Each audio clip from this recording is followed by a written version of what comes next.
Maluku Tenggara gitu. Wah, yang jadi song lagi. Perbatasan. Siap, luar biasa. Oke, tepuk tangan dulu buat kita. Penggunaan prinsip sosial yang masalah data yang digunakan ya, ini menggunakan frekuensi dari mulai 300 MHz ya. Akan memperjuangkan isu Indonesia.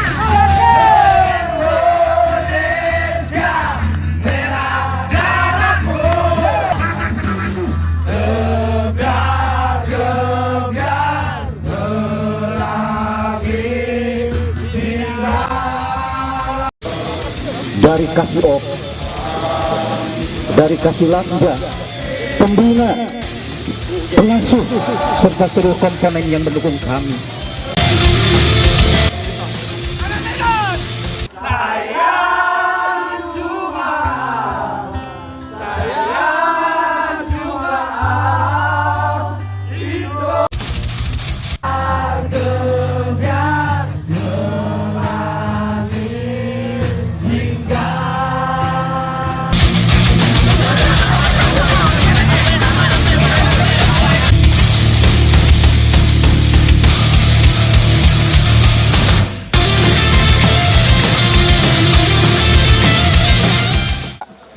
Assalamualaikum warahmatullahi wabarakatuh.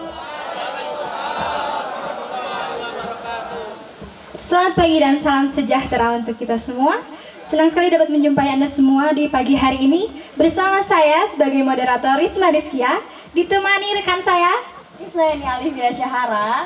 Ya, alhamdulillah di pagi hari ini kita semua bisa berkumpul bersama ya dalam keadaan sehat walafiat. Sehat kan Mbaknya? Alhamdulillah. Iya, kita semua harus sehat ya. Dan masih tetap semangat kan ya, ini audiens yang tadi udah fun games. Gimana nih? Seru nggak tadi fun gamesnya? Dan masih semangat kan ya habis fun games? Keren, mantap. Kita sapa dulu, ada dari mana aja sih ini? Kira-kira ini ada dari mana aja ya? Dari UIN Bandung hadir nggak nih? UIN Bandung, halo. Ramai sekali. SMKN 1 ada nggak nih? SMKN 1. Ah, kurang kencang suaranya SMK 1. Mana suaranya? Dari mana lagi nih Mbak? Dari kampus UNUR ada nggak sih? Yang paling dekat nih, yang paling semangat Tetangga kayak ya Mbak. iya. Yang belum di absen dari mana nih kira-kira? Oh, yang dari SMK Karisma mana tadi yang nyanyi? Yang nyanyi tadi ya Mbak. Iya, yang kata suaranya abang menggelegar sekali. adem banget katanya Mbak. Ini, oh siswa Skadik 202-nya belum disapa ternyata Mbak. Yang terdekat padahal mana siswa Skadik 202? Siswa Menjulek. Paling excited ya. Paling semangat dong, tentu aja. Oke, jadi gini nih Mbak, Stasiun Radio Malabar ini merupakan salah satu destinasi wisata yang tidak banyak diketahui orang gitu ya, terutama mengenai sejarah di sini. Emang di sini ada sejarah apa Mbak kira-kira? Sejarah mengenai Stasiun Radio Malabar yang merupakan pertama dan terbesar di dunia. Terbesar di dunia. Iya, pada masa itu hebat sekali gak sih? Yang perlu kita gali lebih banyak lagi. Oke, untuk tahu sejarahnya lebih banyak lagi, saat ini kita ditemani beberapa narasumber kita. Yang sebelah kiri saya ada Bapak Tatang. Selamat siang Bapak. Sebagai gayet di Gunung Puntang ini ya Bapak. Selamat pagi, selamat datang Bapak. Dan ada narasumber kedua kita, yaitu Mayor Lek Agus Effendi sebagai instruktur radio di Skadik 202 ini ya. Selain dua narasumber kita nih Mbak, hari ini kita juga kedatangan tamu kehormatan Mbak. Beliau ini merupakan Komandan Skadron Pendidikan 202. Nah, beliau juga pelopor yang mengadakan kegiatan hari ini, Mbak. Iya, Langsung benar. kita sambut saja Mbak, Letkol Edi Sanjaya SIPMN. Selamat siang Komandan, selamat datang di Puntang. Ya, setelah ditemani tiga narasumber ini. Sebelum ke inti acara nih Mbak, sebelum ke mengenai sejarahnya, saya ingin tahu nih dari Bapak Komandan sendiri, Kenapa sih memilih stasiun Radio Malabar ini untuk mengajak rombongannya bahkan dari umum juga untuk turut gabung? Kenapa memilih di tempat ini gitu? Padahal di Bandung itu banyak sekali sejarah yang mungkin lebih menarik. Baik, Mbak Isma, terima kasih Mbak Isna, Pak Tatang sebagai guide negara Puntang sini, kemudian Kang Acil juga manajemen negara Puntang, terus saya sebut lagi dari Perhutani, nggak datang ya? Dari Perhutani yang sudah membantu kita kegiatan ini, kemudian juga Cafe Bird, tiap kita kesini kafenya di situ. Jadi kali ini kan roadnya kan sudah 2 hari ya, kemarin ke konferensi Asia Afrika, ini yang hari ini ke Negara Puntang atau Radio Malabar. Nah ini saya membawa siswa Susba Menjurlek Angkatan 43 jumlah 35. Nah saya berinisiatif untuk mengajak juga para pecinta alam di pelajar di SMK, di universitas, kemudian juga yang OSIS juga saya ajak supaya mereka tidak hanya ke alam saja, tetapi ke sejarah radionya yang mungkin pada era yang kemarin kan tertutup sejarahnya. Ini coba kita berbagi ilmu dengan mereka karena memang sama-sama siswa tentang sejarah radio yang fenomenal. Maksudnya ini kan SKAD 202 kan ini main course-nya adalah radio telekomunikasi, makanya saya bawa beberapa peralatan yang vintage yang lama, nanti bisa dilihat ada telepon tahun berapa, ada radio tahun berapa, nanti akan dijelaskan ke Pak Agus. Pada intinya saya mengajak semua pelajar di sini untuk bersama-sama mencintai sejarah itu yang saya tujukan di sini. Luar biasa sekali ya. Kalau dari siswanya sendiri ada berapa ya Pak? Siswanya itu ada 35. Ini ada jauh, ini maksudnya ini dari Somlaki juga ada. Somlaki Maluku Tenggara. Wah, dari Somlaki. Perbatasan antara Indonesia dengan Australia itu. Nah itu dulu saya membabatin hutan pertama kali untuk mereka ini, untuk radarnya mereka itu. Terus ada dari Sabang. Mana itu Sabang? Itu dari Sabang tuh, ada Sabang. Terus Makassar ada? Makassar tuh. Terus ada di Biak juga ada. Jadi, nah, saya yakin mereka itu mungkin belum pernah ke sini gitu loh. Benar, ada yang pernah ke sini nggak? Ada yang pernah ke sini?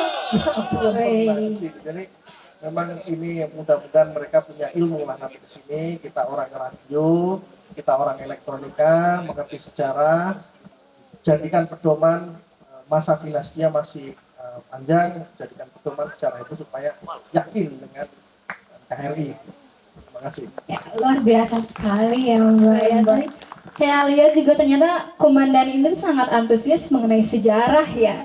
Ya ampun, saya yang lebih muda aja belum tentu seperti itu gitu ya. Sama-sama awam kita Mbak. Iya, emang sekarang itu jarang banget sih ya orang yang minat akan sejarah gitu ya. Jangankan untuk mengedukasi kepada orang lain, bahkan untuk diri sendirinya aja kadang apa sih gitu. Bahkan kalau ke tempat-tempat gini aja yang ditahuinnya tuh wisatanya. Bener banget. Jadi saya juga pas kesini tuh taunya sebelumnya hanya ini tuh tempat refreshing aja. Ya. Namun ternyata menyimpan banyak sejarah juga. Nah, Dari gimana nih, Mbak? puing-puing ini tuh banyak banget sejarah ya Mbak dari robohan ini tuh. Untuk tahu lebih lanjutnya, ada yang ingin Mbak tanyakan nggak sih? Ada Mbak, dari tadi udah terngiang-ngiang Mbak di kepala saya, banyak pertanyaan yang pengen diajukan kepada Pak Agus sama Pak Tatang. Mungkin yang pertama saya pengen menanyakan Pak kepada Pak Tatang, dulu tuh kan ini di mana Mbak dipilih Malabar, kenapa sih harus Malabar gitu? Apakah selain Malabar ada opsi lain yang dipilih oleh Belanda Pak? Kalau misalnya ada, di mana itu tuh? Oke, sebelumnya memperkenalkan dulu, nama saya Tatang Setiana. Kebetulan saya pengelola Negara Puntang yang di dalamnya itu ada situs peninggalan stasiun Radio Malabar. Oke, menanggapi pertanyaan dari Mbak Isna. Dari Mbak Isna itu pertanyaannya sangat unik sekali ya. Mungkin ini harus diketahui oleh semua orang. Kenapa sih Belanda dulu milihnya di Gunung Puntang? Terus sebelum ini apakah ada opsi yang lain sebelum didirikan di Gunung Puntang? Ya. Yang pertama, kenapa Belanda memilih tempatnya di Gunung Puntang ya? Kenapa nggak di pusat kota aja, di kota Bandung? Atau sebelah sininya yang nggak terlalu jauh dari Bandung, Dayakolot misalkan? Nah, dulu ada beberapa faktor yang memang diperhitungkan untuk membuat sebuah stasiun radio. Yang pertama itu sinyal harus bagus, sinyal. Dan kebetulan di Gunung Puntang itu sinyalnya bagus. Sinyalnya bagus, terus yang kedua faktor penunjang. Faktor penunjang itu seperti ini, ada nggak yang buat antena gitu. Nah, kebetulan di sini kan dihapit, Gunung Puntang itu dihapit oleh dua gunung nih. Gunung Haruman sama Gunung Malabar.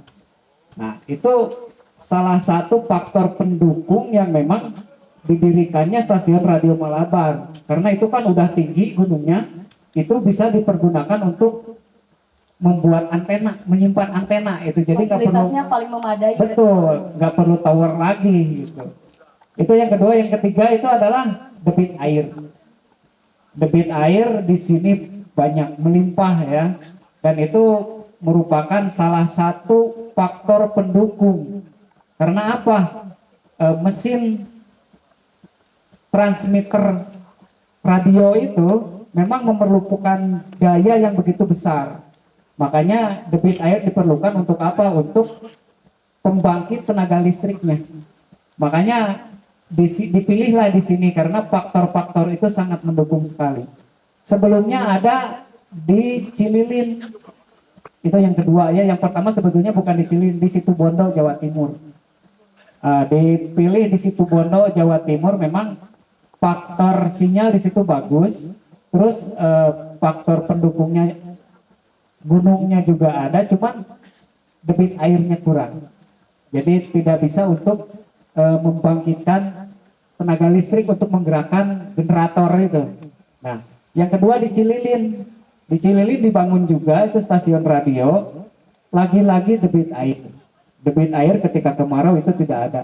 Bahkan yang di Cililin bangunannya pun sekarang masih ada. Masih ada. Tepatnya Sekarang di daerah mana tuh Pak kalau di Cililin? di Cililin itu, Cililinnya sebelah mana saya kurang paham ya, cuman yang sekarang itu dipakai untuk SMA Negeri 1 Cililin. Itu masih dipergunakan sampai sekarang. Itu masih berdiri, cuman tidak banyak orang yang tahu bahwa di situ dulunya bekas stasiun radio.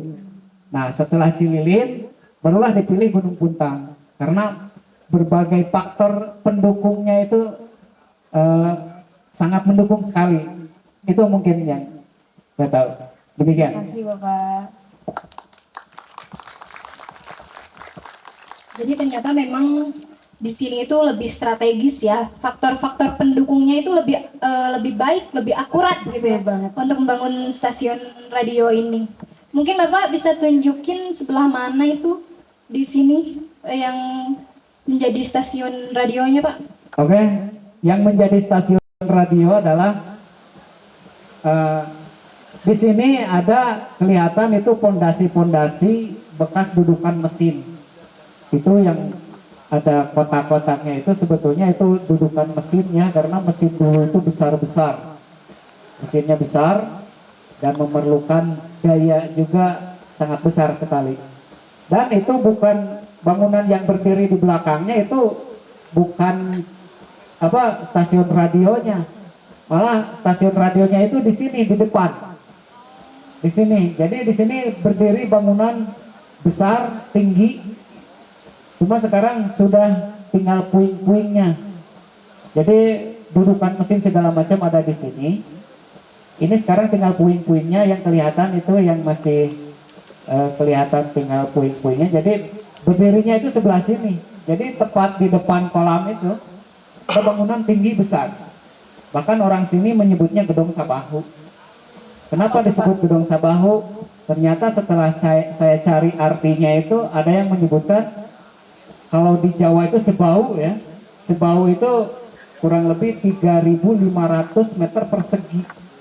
Bahkan ada yang menyebutkan sebau itu 1 hektar. Mungkin itu untuk menggambarkan saking besarnya bangunan ini. Jadi dijuluki aja Gedung Sabahu. Jadi orang sini menyebutnya Gedung Sabahu itu. Demikian. Oh iya. Jadi saya baru tahu ternyata bangunan itu tuh mengandung sejarah ya, karena selama ini kalau saya lihat di gambar ataupun saya pernah kesini juga sih waktu SMP nih Mbak ngecamp. Udah lama banget Saya nggak ya, Mbak. fokus ke situ sih.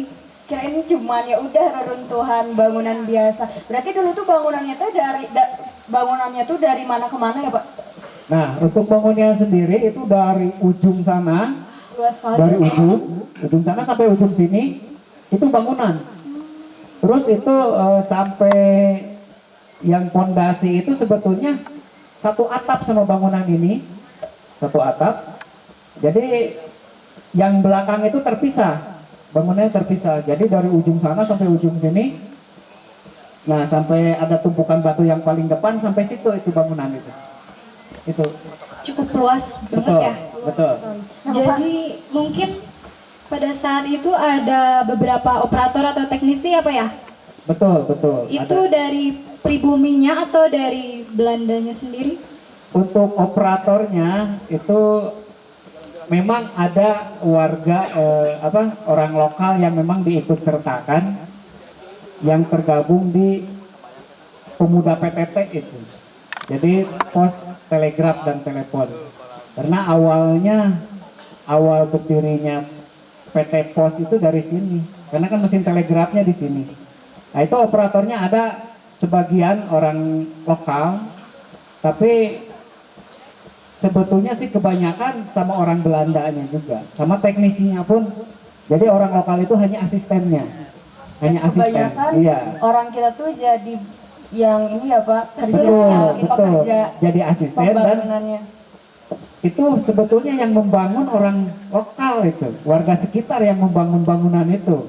Cuman ya itu zaman dulu kan masih zaman penjajahan gitu. Jadi mereka hanya membangun, tidak tahu untuk apa, dan mereka tahu cuman bekerja aja gitu. Karena saking takutnya oleh penjajah gitu. Demikian. Nurut aja ya, Pak. Betul, betul. Nah, Pak, ada yang bikin mata saya penasaran dari tadi tuh, Pak, ini kolam cinta kalau sekarang tuh disebutnya ya, Pak. Filosofinya gimana sih, Pak? Betul. Ini mungkin ada yang berpikiran kolam cinta itu berhubungan dengan cinta atau cerita asmara atau bagaimana ya. Pasti pikirannya ke situ karena kan ini disebutnya nih kolam cinta. Betul, Pak. Bahkan ada yang bilang kalau misalnya hubungannya mau awet, datang ke kolam cinta di Puntang. Betul, Katanya, Pak. itu ada mitosnya Ada ya. yang percaya nggak nih sama mitos itu? Aduh, banyak juga ternyata, Pak. Betul. Itu sebetulnya memang ya julukannya kolam cinta itu warga sekitar menyebutnya kolam cinta karena bentuknya itu bentuk hati. Bentuk hati yang pada dasarnya itu bentuk hati itu tujuannya bukan menggambarkan hati.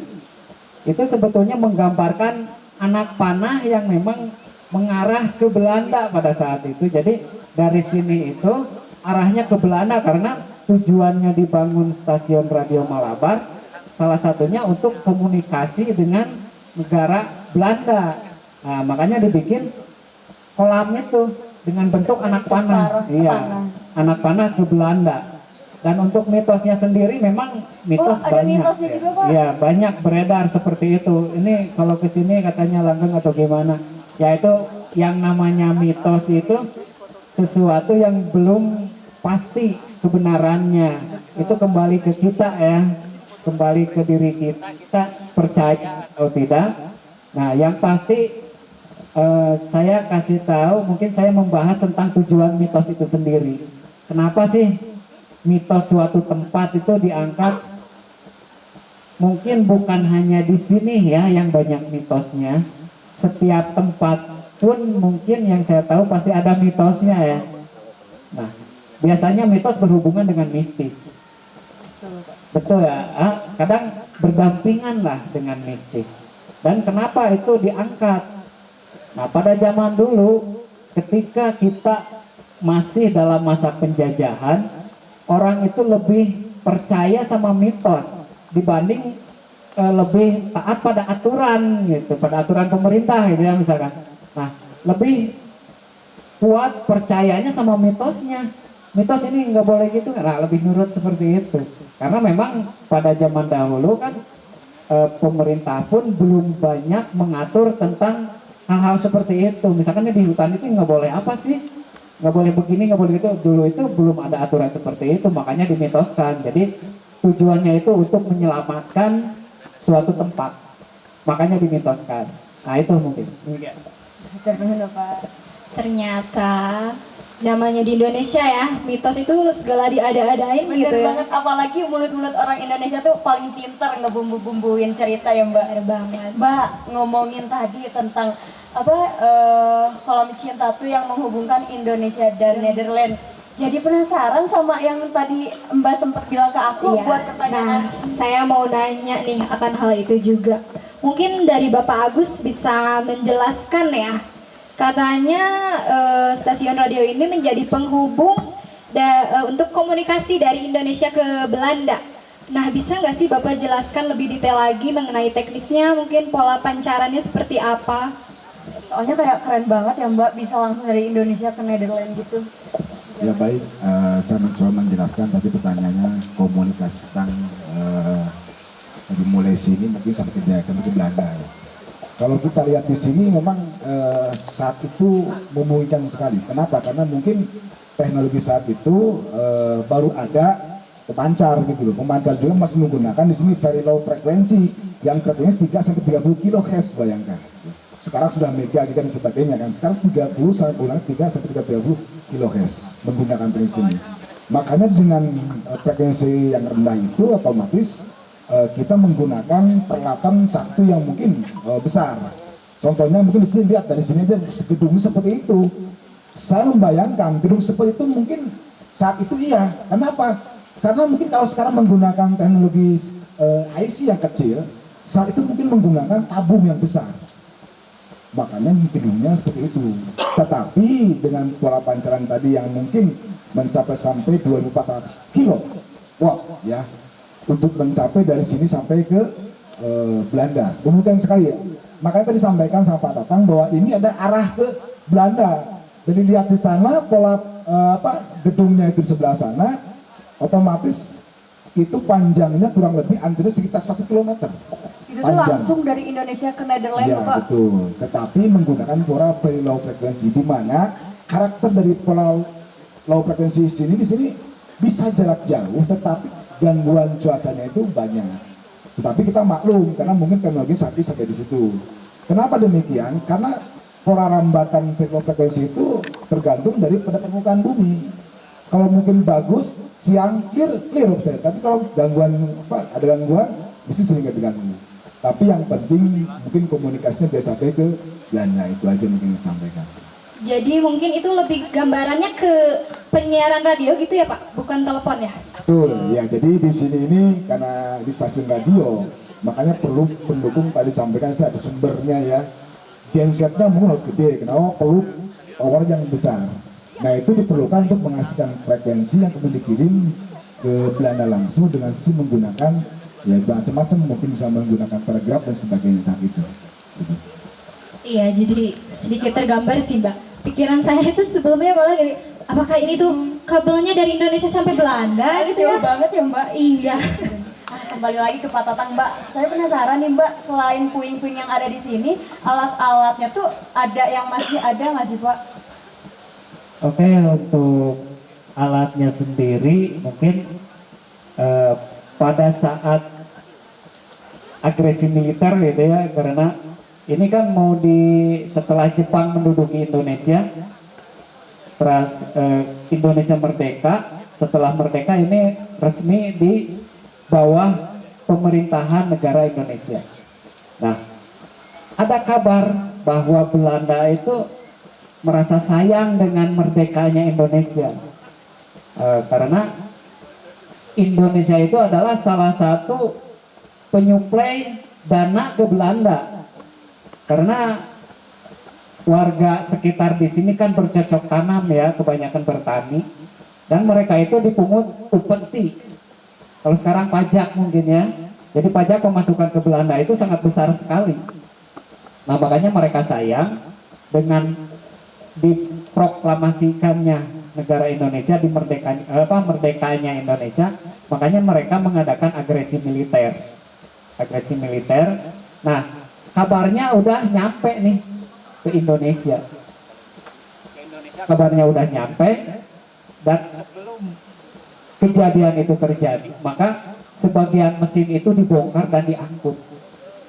Ada yang ke PTT, kalau sekarang PT Inti gitu ya, PT Inti, ada yang di situ, dan ada yang ke Dayakolot. Mungkin kalau yang tahu di situ ada jalan radio. Nah di situ pun dulunya ada stasiun radio, cuman itu radio lokal aja. Nah menurut kabar itu mesin sebagian disimpan di situ. Entah kebenarannya, tapi yang pasti ada sebagian orang yang memang mau membangun kembali stasiun radio Malabar, dan kita ingin mengembalikan mesin-mesin yang lama itu ke tempat semula.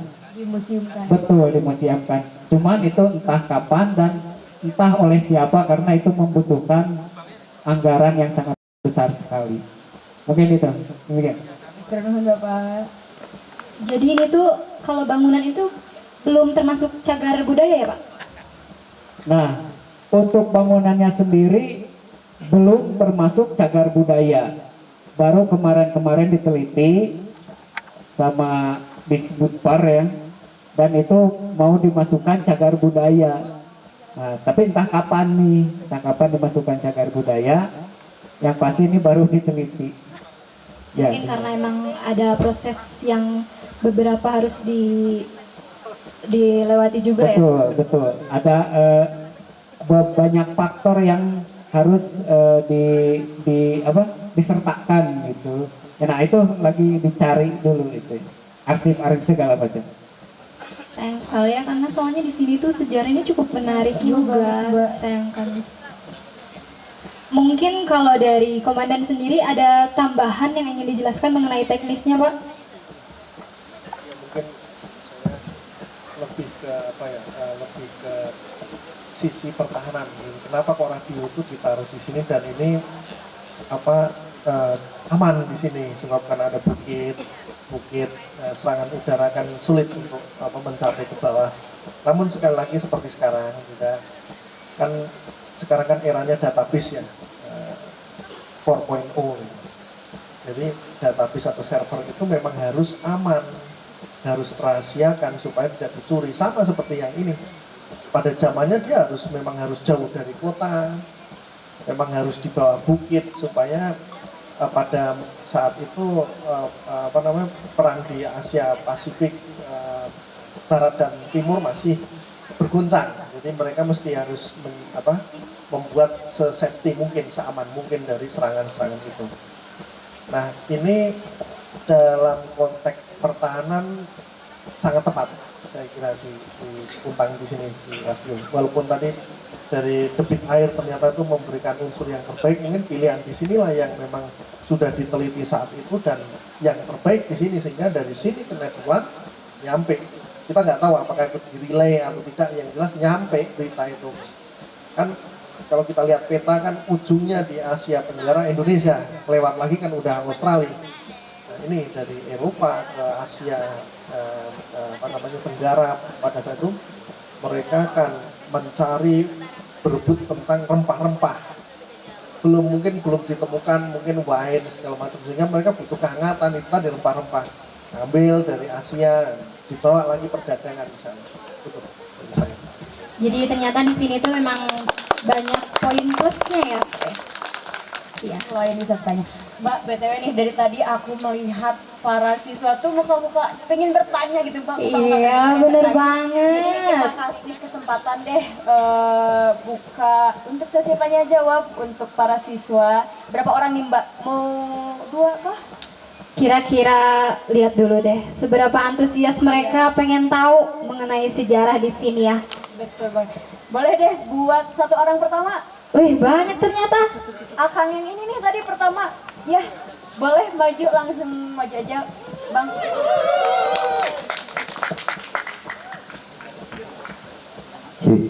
Sebelumnya Assalamualaikum warahmatullahi wabarakatuh.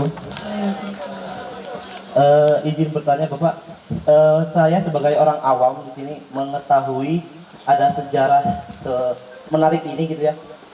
Saya ingin mengetahui kenapa bisa dibangun radio Malabar ini dan fungsinya pada zaman dahulu itu untuk apa, dan kemudian kenapa saat ini sudah diruntuhkan gitu bangunannya. Terima kasih.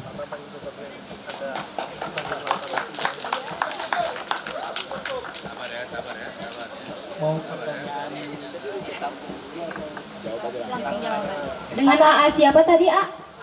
Alfian. Oke, itu pertanyaannya bagus sekali. Mungkin saya akan mencoba menjawabnya. Kenapa ini dibangun stasiun radio Malabar di sini? Diperuntukkan untuk apa? Jadi pada saat itu terjadi perang dunia ya.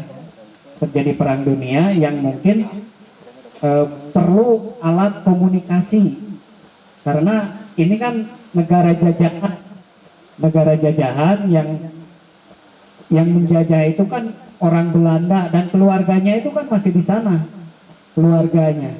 Nah, makanya Dr. Insinyur Cornelius Johannes de Groot itu seorang ilmuwan elektro lulusan Jerman membangun di sini ya tujuannya untuk berkomunikasi dengan negara asalnya Belanda. Nah, dan kenapa ini diruntuhkan?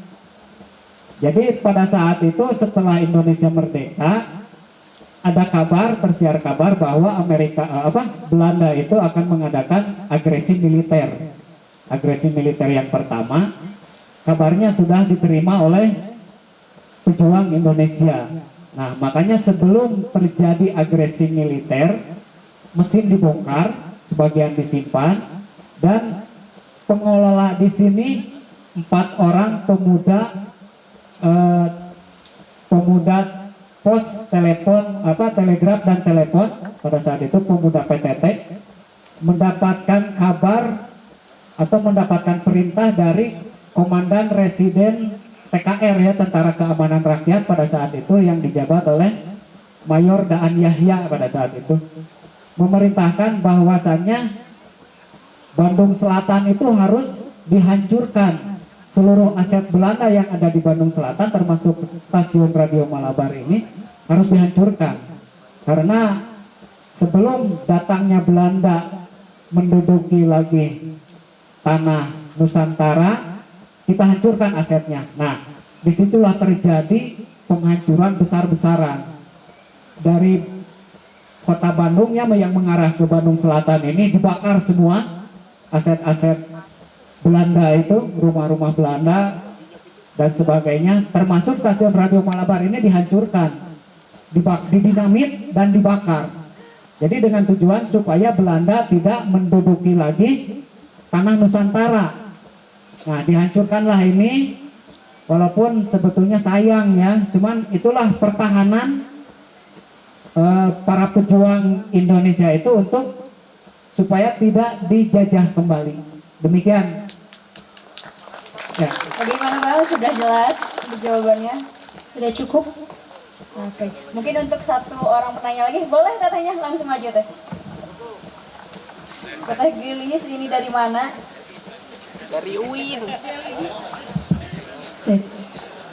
Mohon izin Bapak-bapak narasumber dan teteh-teteh moderator yang cantik. Sebelumnya dicek semangat dulu biar semangat ya, boleh? Boleh. Oke, semuanya dicek dulu ya. Kalau kata saya selamat siang, jawabannya siang-siang luar biasa, sampai luar biasa aja ya. Oke, selamat siang. Siang yang luar biasa. Oke, tepuk tangan dulu buat kita semua ya. Sekali lagi. Oh, sekali lagi siap. Oke, harus kompak ya. Izin semuanya. Selamat siang. Siang luar biasa. Baik, tepuk tangan dulu ya buat kita semua. Mohon izin, Bapak-bapak narasumber, saya izin bertanya. Saya minta sudut pandangnya. Tadi kan sudah dijelaskan tentang sejarah di sini, bahkan sampai sudah terkupas semuanya ya. Nah, kan pada era modern ini namanya radio itu sudah terasingkan pada aplikasi-aplikasi yang lain gitu untuk menghubungi satu dengan satu orang yang lainnya. Seperti sekarang sudah ada WhatsApp dan lain sebagainya ya Pak. Nah, saya minta sudut pandangnya karena kan kata Soekarno, kita jangan lupa akan sejarah. Bagaimana atau sudut pandang dari bapak-bapak sekalian agar kita tuh tidak melupakan akan sejarah khususnya di radio ini, karena kan kita tahu tadi sudah dijelaskan juga bahwasannya radio itu salah satu alat komunikasi untuk kita mencapai kemerdekaan. Cukup sekian, terima kasih. Wassalamualaikum warahmatullahi wabarakatuh.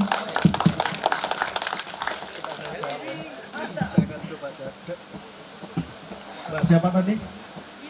Mbak Dita. Jadi Mbak Dita, radio itu bukan musnah, tetapi dia fungsinya udah berubah. Coba nanti nextnya ketika Anda akan ngecas tanpa wireless, coba suatu ketika nanti Anda ngecas tinggal taruh dia ngecas, itu dari radio berubah lagi menjadi Bluetooth, berubah menjadi kamera yang wireless semuanya, itu adalah radio.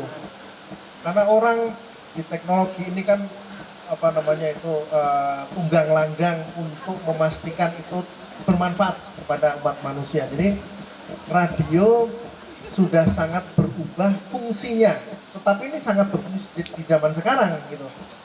Itu tadi saya bilang Bluetooth, misalnya ngecas tanpa wireless gitu kan, ngecas tanpa kabel, mungkin alat apalagi misalnya mematikan lampu dari kejauhan gitu. Itu ada radio, semuanya radio, tapi skalanya kecil. Tadi dijelaskan Pak Agus, ini skalanya jadi kecil-kecil, dulu gede-gede, mungkin yang tadi disampaikan tabungnya gede-gede dulu, sekarang jadi kecil-kecil tapi fungsinya ada di situ. Nah itu ya, kalau itu bicara radio. Nah kemudian ke aplikasi, jadi aplikasi ini kan dia kan larinya ke cloud ya, cloud, ke internet segala macam. Nah mereka juga mengembangkan aplikasi-aplikasi itu, tapi basisnya kalau kita misalnya ke wifi kan radio juga, connect wifi radio lagi kan gitu. Nah kalau kita di sini kan terestrial kan ya, ada apa tower gitu misalnya, Telkomsel atau XL kan, dia juga radio juga, berubah fungsi jadi kecil-kecil dan bermanfaat banyak gitu turunannya. Itu mungkin tambahan dari saya. Hatur nuhun komandan, gimana Mbak, sudah jelas?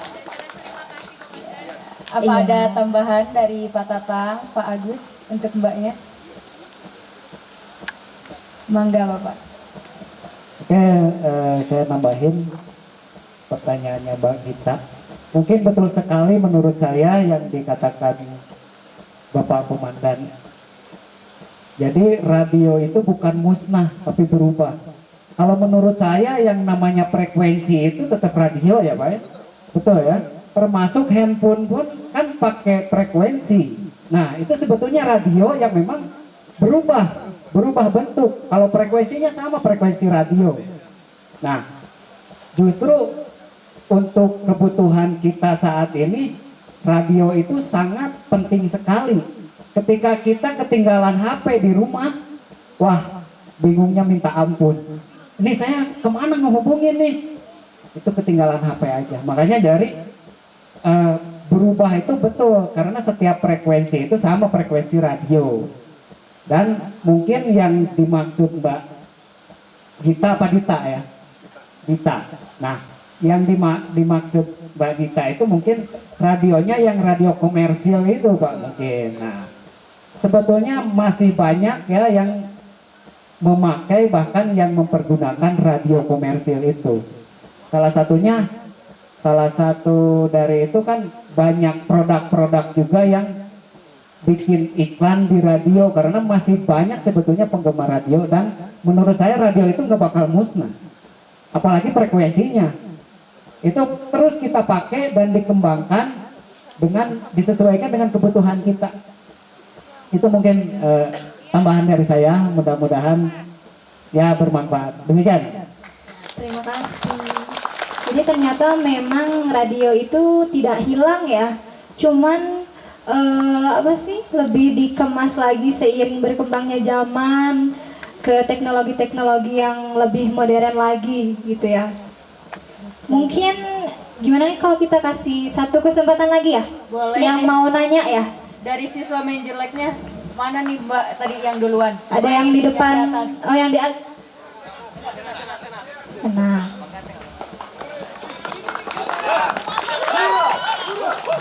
Mohon izin Komandan, Mr. Kadeni mewakili Subang Medur, izin bertanya. Dengan diadakannya napaktilah sejarah stasiun radio Malabar ini, apa artinya bagi kita sebagai Subang Menjurlek dan insan elektronika pada umumnya, apa yang bisa kita ambil dari diadakannya acara ini Komandan? Izin, terima kasih.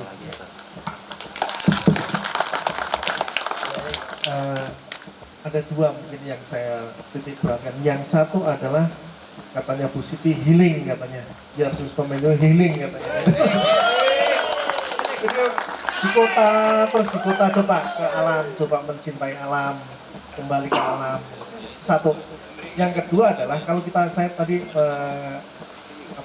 saya itu melihat point of view-nya dari pertahanan.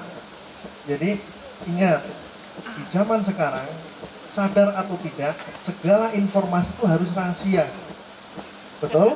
Coba handphone Anda hilang, orang buka, akun banknya kebuka orang, ya habislah di uangmu di dalam tabungan itu. Tuh lihat ini, kita ambil hikmahnya ini. Jadi mereka membuat itu dengan susah payah. Zaman dahulu ini mungkin nggak ada penduduk dulu. Ini bawah bukit ya. Jadi berat mereka gitu loh. Maksudnya itu membuatnya itu dengan susah payah. Kenapa kalau susah payah? Karena mencari pertahanan yang aman tadi, supaya tidak mudah direbut musuh, tidak tidak dirampok mungkin pejuang saat itu kan. Belanda kan ingin supaya informasi yang ada di Asia Tenggara di Indonesia sampai ke Belanda, misalnya kebutuhan ekonomi, kebutuhan pasukannya jumlahnya berapa, adakah peperangan di daerah mana, kan saat itu penting gitu. Sehingga inilah kita coba ambil hikmahnya bahwa segala informasi tentang diri kita harus dirahasiakan. Jangan Anda juga melalaikan itu rahasia semua tentang akunnya kita, tentang berita kita segala macam itu, WA tuh hati-hati. Jadi kita mesti safety di di berita mesin itu tadi. Terima kasih Mbak Tris. Ya, sudah cukup terjawab. Pertanyaannya pada menarik semua ya Mbak. Dan untuk jawabannya semoga bermanfaat untuk kita semua. Oh, ada satu lagi boleh deh terakhir.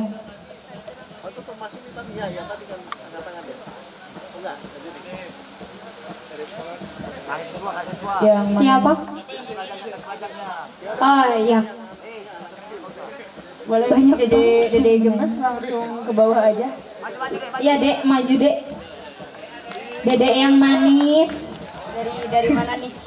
Turun lagi. Assalamualaikum warahmatullahi wabarakatuh. Perkenalkan, nama saya Fadil dari SMKN 1 Katapang. Oh, Fadil. Pak, izin bertanya, tahun berapa stasiun radio Malabar didirikan dan apakah ada hubungannya dengan bangunan yang ada di Puncak Mega? Karena saya pernah main ke Puncak Mega itu mendapati ada sisa-sisa pondasi-pondasi rumah Pak. Di sana apakah ada hubungannya dan tahun berapa didirikan? Terima kasih. Sangat menarik ya Mbak. Oke. Ini menarik sekali ya. Betul, ini jadi Bocah petualang kayaknya ya Pak. bocah petualang nih, si bolang nih. Oke, ini tahun berapa didirikan? Memang saya belum menceritakan detail ya. Ini pembangunannya yaitu dibangun pada tahun 1917. Jadi bangunan ini dibangun tahun 1917 oleh seorang insinyur lulusan Jerman, yaitu Dr. Insinyur Cornelius Johannes de Groot. Beliau merupakan seorang ilmuwan elektro sekaligus menjadi pimpinan proyek pada saat itu, dan sekaligus juga beliau direktur pertama PTT ya, Pos, Telegraf dan Telepon pada saat itu. Dan bangunan ini, stasiun radio Malabar ini diresmikan pada tahun 1923. Jadi tahun ini bulan Mei, tepatnya 5 Mei 2023 itu pas usianya 100 tahun, 1 abad radio ini. Mudah-mudahan kita bisa bekerja sama dengan organisasi-organisasi yang lain untuk mengadakan event ya, untuk memperingati 1 abad stasiun radio Malabar. Dan kenapa ini tadi pertanyaannya, Apa ada hubungannya ya sama bangunan yang di Puncak Mega? Waduh, nih hebat, kecil-kecil nyampe Puncak Mega. Mungkin belum pada yang tahu ya Puncak Mega. Betul ya, ini ada hubungannya dengan Puncak Mega. Karena bukan hanya bangunan stasiun radio Malabar ya yang dibangun di sini. Di bawah itu ada puing-puing bekas rumah dinas para petinggi di sini. Itu kalau warga sekitar menyebutnya itu gedung 10, karena ada 10 bangunan di situ. Terus ada hubungannya nggak sama bekas-bekas bangunan yang ada di Puncak Mega? Betul sekali ada hubungannya. Karena yang di Puncak Mega itu kita perkirakan itu adalah bunker. Bunker ya yang di situ, terus memang di situ pun ada pos pemantauan. Makanya di sepanjang jalan yang ke Puncak Mega itu ada bekas-bekas pondasi. Itu diperkirakan bekas pos-pos pemantauan pada saat itu. Karena posisi Puncak Mega sendiri yang ketinggiannya 2223 mdpl itu cukup tinggi, jadi bisa memantau ke arah bawah, bisa memantau.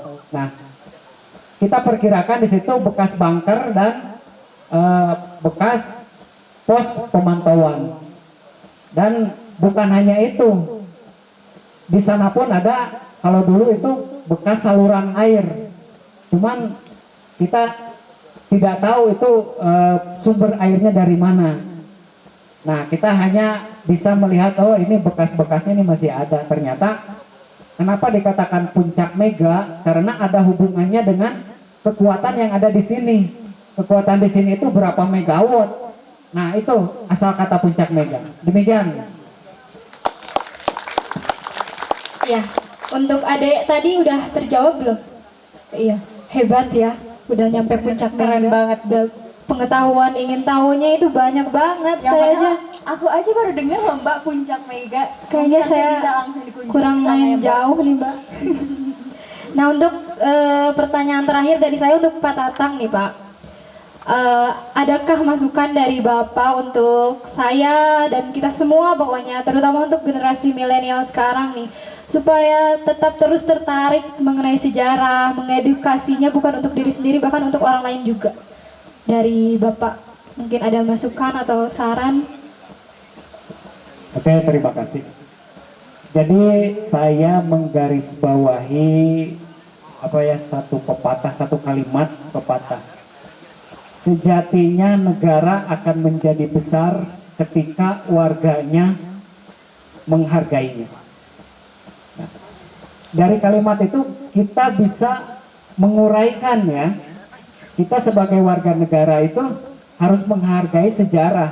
Karena tanpa sejarah negara itu bukan apa-apa. Dan kita sebagai warganya memang harus menghargai, karena tanpa perjuangan orang tua kita dulu yang sekarang menjadi sejarah, mungkin entah jadi apa ini negara. Nah, itu satu kalimat yang memang sangat penting sekali ya yang ada yang saya garis bawahi, yang saya utamakan itu. Jadi kita sebagai warga negara itu harus menghargai sejarah. Nah, untuk kita kaum milenial nih, dan saya sangat berterima kasih sekali pada Komandan Edi karena mengadakan acara seperti ini dan bertujuan untuk supaya sejarah ini terangkat, supaya sejarah ini diketahui. Nah, karena menurut saya ini sejarah yang belum terungkap ya. Mudah-mudahan sejarah ini bisa terungkap, bisa terbawa. Makanya ini ada peserta yang dari Sabang sampai Merauke itu ya. Mudah-mudahan bisa diceritakan di sana dan mudah-mudahan bisa menjadikan penasaran oh bahwa stasiun radio pertama itu yang terbesar ada di Gunung Puntang. Mudah-mudahan sejarahnya bisa terbawa, bisa menjadi ilmu juga, dan untuk anak-anak siswa sekolah juga mengetahui bukan hanya area camping aja, area perkemahan aja yang ada di Gunung Puntang. Sebetulnya di Gunung Puntang ada sesuatu yang tertimbun. Nah inilah tertimbunnya stasiun Radio Malabar. Mudah-mudahan setelah saya buka nih, saya rawat, saya bersihkan, mudah-mudahan dengan cara seperti itu kita bisa mengangkat sejarahnya dan mulai menjadi penasaran, dicari mereka kaum milenial itu. Dan saya menggarisbawahi satu pepatah lagi ini. Ketika kita jaga alam, alam pun akan menjaga kita. Demikian. Iya, terima kasih. Saya sangat setuju tadi sama pernyataan Bapak sih untuk kita sebagai masyarakat harus menghargai sejarah ya Mbak. Iya, benar Soalnya banget. Karena untuk menghargai jasa para pahlawan kita mungkin nggak bisa bergabung mereka untuk memperjuangkan. Kita tinggal bertahankan kemerdekaan ini aja, mungkin untuk mengenang sejarah dan mencintai sejarah itu apa susahnya sih gitu ya Mbak ya. Soalnya kata Pak Soekarno juga, jas merah ya Mbak, jangan sampai melupakan sejarah. Benar banget. Dari Mbaknya? Terakhir mungkin ya Mbak, sebelum berakhir saya pengen tahu kesan pesan dari Komandan setelah berlangsungnya acara ini Komandan. Mungkin harapan gitu ya, sama seperti Pak Tatang, pada intinya adalah berharap generasi muda ini, kita semuanya, mungkin yang tua juga begitu, bahwa sejarah itu menjadi pedoman kita untuk melangkah ke depan. Jadi kan kayak pengalaman ya, kemarin Anda lewat jalan itu jatuh, masa Anda akan lewat jalan itu lagi, kan gitu. Jadi ambil hikmahnya itu menjadi pedoman kita semuanya untuk melangkah, jangan sampai terjadi pertempuran lagi, memakan korban ribuan orang. Ini gimana menjaganya? Yang mudah-mudahan dari sejarah ini kita mendapatkan hikmah yang baik gitu. Dan saya ucapan terima kasih kepada peserta yang turut berpartisipasi siang hari ini. Saya lihat teamworknya juga semangat. Saya tadinya tidak expect kalau siswa tentara dan siswa pelajar ini ternyata bisa teamwork yang bagus. Saya lihat tadi begitu. Coba tepuk tangan. Tepuk tangan untuk kita semua.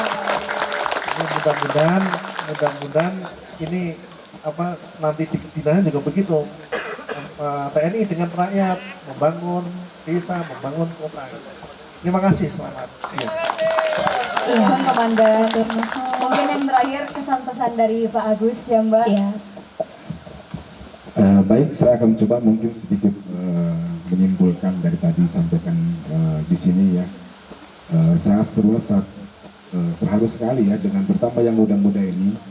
Kebetulan mungkin saya mohon maaf lahir dari generasi mungkin kedua ya.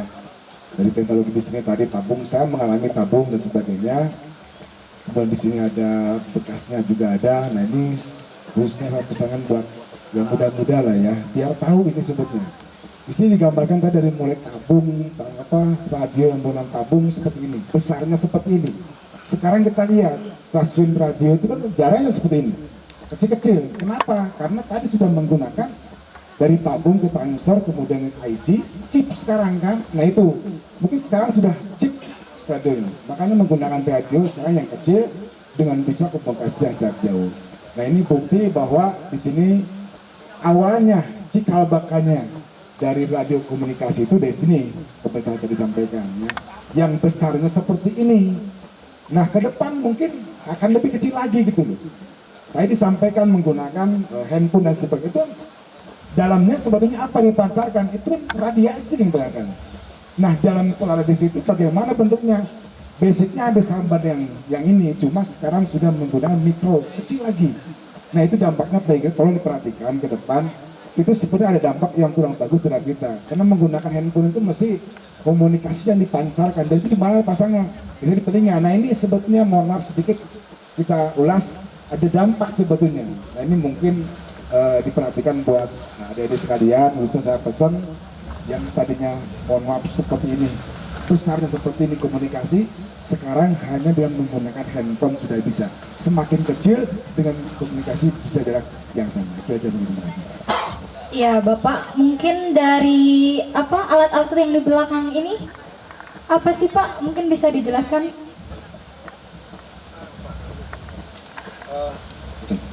Baik, saya akan mencoba. Nah ini ya barangkali perlu diperhatikan sama audiens semua bahwa di sini ini generasi awal ya. Di sini ada beberapa telepon ini. Ini telepon ini zaman dulu ini masih menggunakan engkol ya. Saat itu komunikasinya mungkin yang terbaik ya. Ini menggunakan engkol ya. Kemudian masuk ke sini kakinya sudah lebih maju dari bentuknya seperti ini. Masih menggunakan engkol juga. Kemudian ini sudah menggunakan SIM number ya. Jadi kalau saya ini dulu masih mengalami ini, telepon ini digital ya. Berapa kali bulan detail sudah menggunakan digit ya. Kemudian radio pun juga sama, ini menggunakan radio yang cukup lama ya. Ini menggunakan radio feature ya. Ini menggunakan feature yang masih sudah digunakan ya. Ini menggunakan frekuensi dari mulai 3 sampai dengan 300 MHz ya. Seperti ini. Ini gambar-gambar ini kita tunjukkan semua bahwa di sini ada itu untuk melihat sebetulnya di belakang ini awalnya ini gedung-gedungnya gitu. Kita bisa lebih jelas ya. Itu aja mungkin, terima kasih. Terima kasih Bapak atas penjelasannya. Gak terasa nih Mbak udah ada kita di penghujung acara ya 1 jam lebih. Yang mana kita dari tadi awalnya itu nggak tahu, oh sekarang dia lebih tahu dan lebih paham gitu mengenai sejarah di sini nih ya Mbak ya. Dari tadi Mbak saya ngelihat ini aja udah merinding. Terus mendengar penjelasan dari 2 narasumber kita, aduh Mbak makin merinding dan makin menjadi penasaran sama sejarah, pengen ngulik sendiri gitu Mbak. Sebelumnya saya ucapkan terima kasih banyak kepada para narasumber kita, Bapak Tatang, Bapak Komandan, dan Bapak Agus ya. Sebelum ditutupnya acara ini akan ada penyerahan plakat ya dari Skadik 202 kepada manajemen stasiun radio Malabar ini.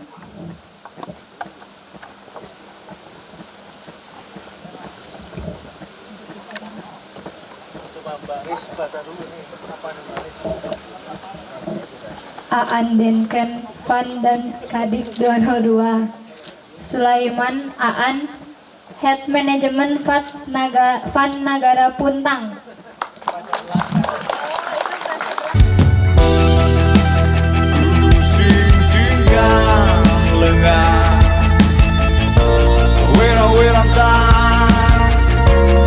Malang tuntas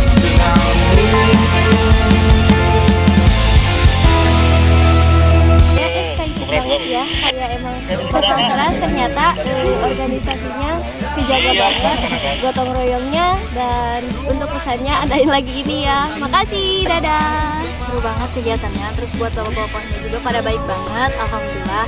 Terus rame banget, seru banget, dan ini baru pertama kali kayak gini, buat nanti diadain lagi kayak gini. Oke. Seru banget pastinya, bapak-bapaknya juga ramah banget. Seru banget, happy banget buat kegiatan ini karena kita bisa belajar dari yang namanya organisasi, terus kepemimpinan, terus kayak kerja bakti yang pokoknya bergotong royong bareng-bareng, pokoknya ramai banget, pokoknya seru. Pokoknya harus ada lagi. Dari SMK Farmasi Bakti Kencana Soreang. Dari SMKN 1 Katapan. Dari SMK Angkasa 1 Mataram. Rendang lagi nggak Bu tadi itu? berbau dalam